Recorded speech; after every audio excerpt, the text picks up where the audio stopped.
Hey, if you're here, you're watching this video because you probably had the exact same question I did about a couple months ago when I started reaching out to people on Twitter and literally just asking them. That question is, should you build in public? And this video particularly is going to pertain about something called niche websites. So as you can see on the screen here, this is my Twitter account. It only has 271 followers. I'm really not that big on Twitter.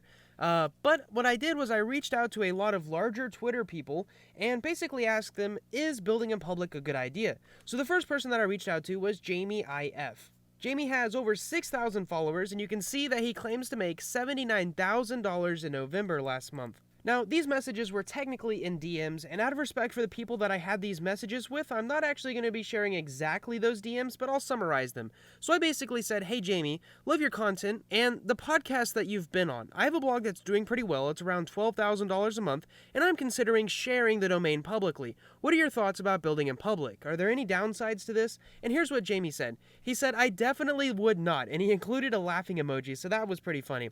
He said, people will Ahrefs you up and down and go after the keywords for your content that you haven't updated for a while, or they will AI spam and spin your content. So right off the bat, Jamie said basically, don't be doing this, which I thought was interesting. He said, but if you feel confident that the benefits of going public and the subsequent dollar value and social follower gain is larger than the net loss by revealing that niche to your followers, then it's a positive ROI move. But he was basically telling me, you have a $350,000 to $500,000 asset, so you better be able to sell a lot of courses from the reputation that you get by going public to make up for any losses that you get from the extra competition. So I thought actually he had a really good point, that basically saying if I went public, my website here would probably lose a little bit of traffic due to negative SEO and people trying to copy my site and stealing my keywords, but I might be able to make it up over here if I did something that I actually benefited and shared people.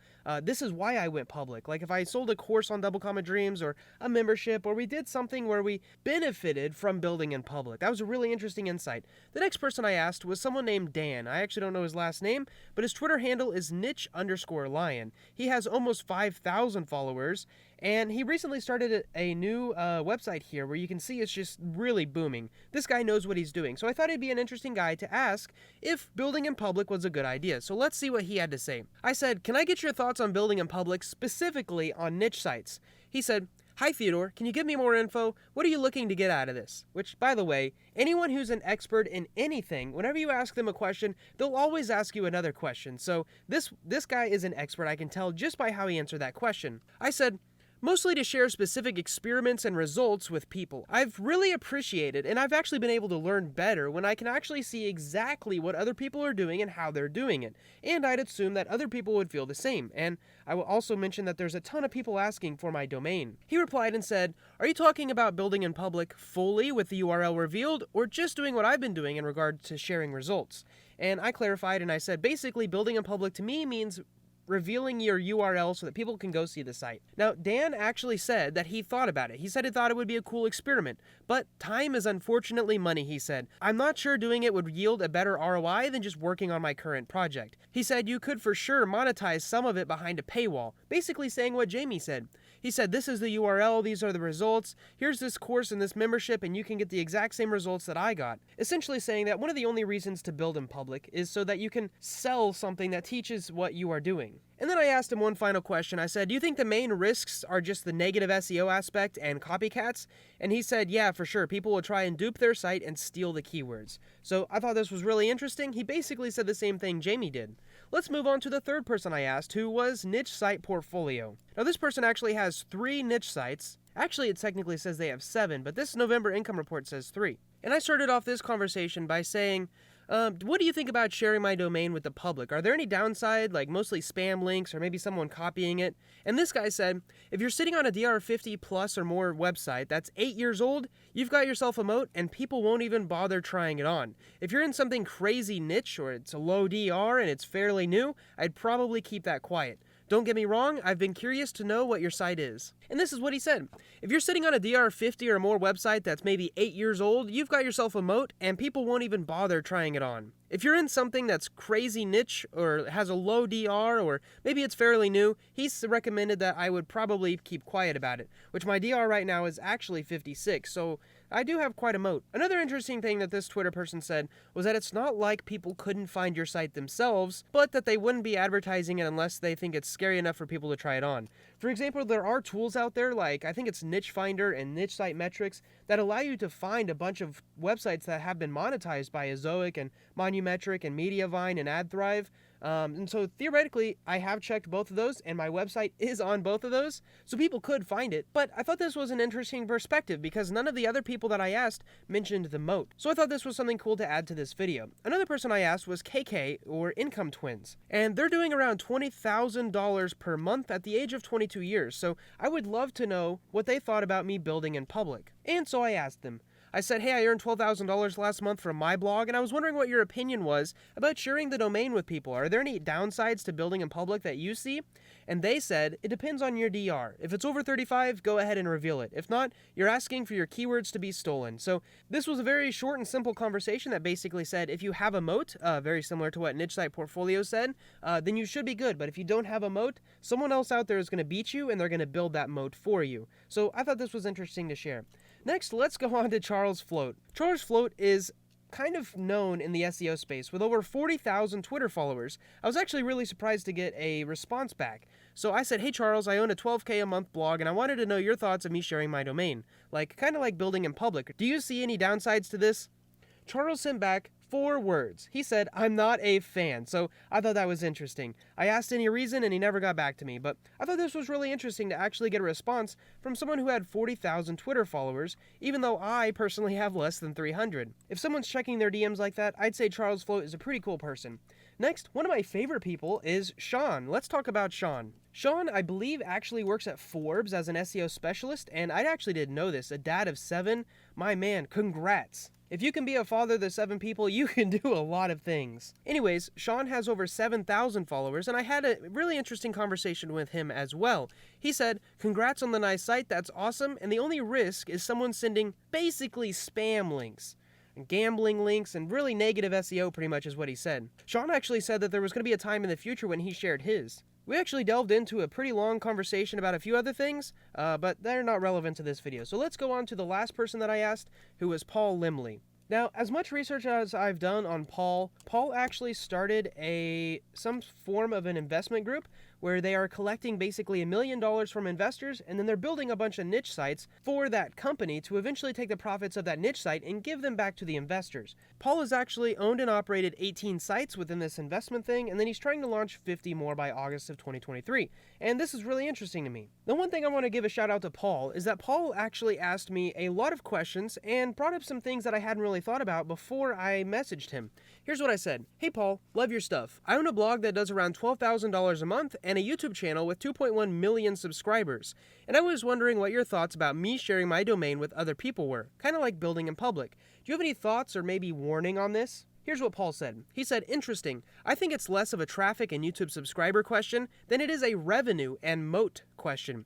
Does it earn enough that a 25% hit in traffic wouldn't be a big deal to you? Is the YouTube channel large enough that it would be difficult for a long time for competitors to jump into the market? He continued by saying, the other question I'd consider is whether you have the appetite for building in public. Does the brand even need to be built in public, or does it need to be more visible? I wouldn't do the whole building in public thing within the niche site community though. It's very toxic. He said, but I would build in public if the exact niche the site and YouTube were in, which means Twitter may not matter. Hope this helps. So basically what Paul was asking me was, why do you want to build in public? What's the purpose for it? Do the benefits of that reasoning outweigh the cons of what you might get hit with? This is the mentality of someone who already owns 18 websites and is going to try to launch 50 more. In fact, something that I thought was interesting about Paul was I saw this tweet that he commented on. It said, 90% of new people I meet don't ask me a single question. Am I becoming less curious or just more self-absorbed? And what Paul said was 100% with you on this. I'll fire off a dozen questions to get to know someone, but it's rarely reciprocated. And I just wanted to say, this is definitely true. After this short conversation that I had with Paul, I said, thanks, I've asked a few people this, and you've given the best answer that I've received. It helps a ton. You know what he said right after that? He said, what did the others say? To which I replied, mostly to worry about spam and bad backlinks, and that people were definitely going to try to copy what I was working on, which is kind of what I assumed the risks were going to be. Paul replied, "Yeah, not many are thinking about it thoroughly. Gotta consider all angles, including the opportunity cost and how it fits in with a larger personal investment or brand strategy." So that gave me a lot to think about in deciding whether to actually build in public or not build in public. I will say there are two main risks involved whenever you build in public. The first one is that you're going to have copycats. There's going to be people seeing what you do, and hopefully if you're succeeding, they're going to want to succeed as well, and they're basically just going to copy your keywords, they're going to copy your website, maybe even your theme. The other thing is that there's definitely a thing such as negative SEO. So people can buy fake backlinks, spammy backlinks, even backlinks that aren't technically appropriate, and they can just flood your domain with that to try to beat you. Those are the two main risks. Now, there are actually a few benefits of building in public. First, I actually learned this from Jim from Income School. He said that they launched a website, it didn't get any traffic, and then they released their domain to their audience who eventually went to the website and clicked on a bunch of links to see it. Now, after that, even after the initial spike of a bunch of people going to the website itself actually did better long term. I'm assuming because a lot of people went to that website and gave Google data about that website, how long they stayed on the page, which links they clicked, and ultimately they probably got to the website by typing in the brand name, the actual URL, on Google, and then went to the first result, which told Google there was actually interest in that specific brand name. That is one benefit of building in public. Another one is the authenticity and trust that you build by being vulnerable. So if I was to release some of my domain names and websites that I've been working on, people would probably trust me more. And like many of the people that I asked, they said, you'd basically be trading off your privacy of a domain name for the trust of something else. And so if you wanted to give up that privacy, you'd have to be giving it up for something else, and that something else would be trust, which in the future you could trade in for a course or a membership or a product, or maybe even investment if you were to do something kind of like Paul Limley, where he takes in investments and then builds these niche sites. Another benefit of building in public is that you can display really clear examples. So in this case, there are many things about SEO that I would love to just show people of what I've done. But if I do that, they immediately know my domain name. And so if I have the ability to build in public, instead of saying, look at this example that I've set up for you to look at, I can actually say, look at this example that is live on my website right now that is actually working, whether that be alt text, a plugin that I've set up, or even just the outline of an article. I don't have to create a fake example. I can actually show you real examples of what I've done. The last benefit that I've thought of in terms of building in public is that whenever you build in public, you can actually get feedback from people in the community for you to try things. In this case, the only people that know about my domain, or rather the person who could give me the most feedback, is the other person who runs this podcast, this YouTube channel, Nico. And I was talking with him about something I was doing on my website, and he actually came up with a new idea on the spot. He was like, why don't you look into schemas? I'd never tried schemas before. Him giving me that feedback immediately sent me down a rabbit trail of trying to figure out what schemas were, if they were worth it and everything. So by basically building in public with specifically him, by him being able to see my business, he was able to see something that I wasn't and suggest it. And so if you build something in public, you're definitely going to get some people that look at what you're building and say, hey, you should try this. Does this work? Hey, I noticed this, that you didn't put it in there, you should try it. And so to sum this video up, the risks involved with building in public are copycats and negative SEO. The benefits are that people might search for your brand and you might build brand loyalty on Google. You build authenticity and trust with your community, that you can actually give great SEO examples by just showing what you've done as opposed to preparing something new, and you can get new ideas from your community. So that kind of wraps it up.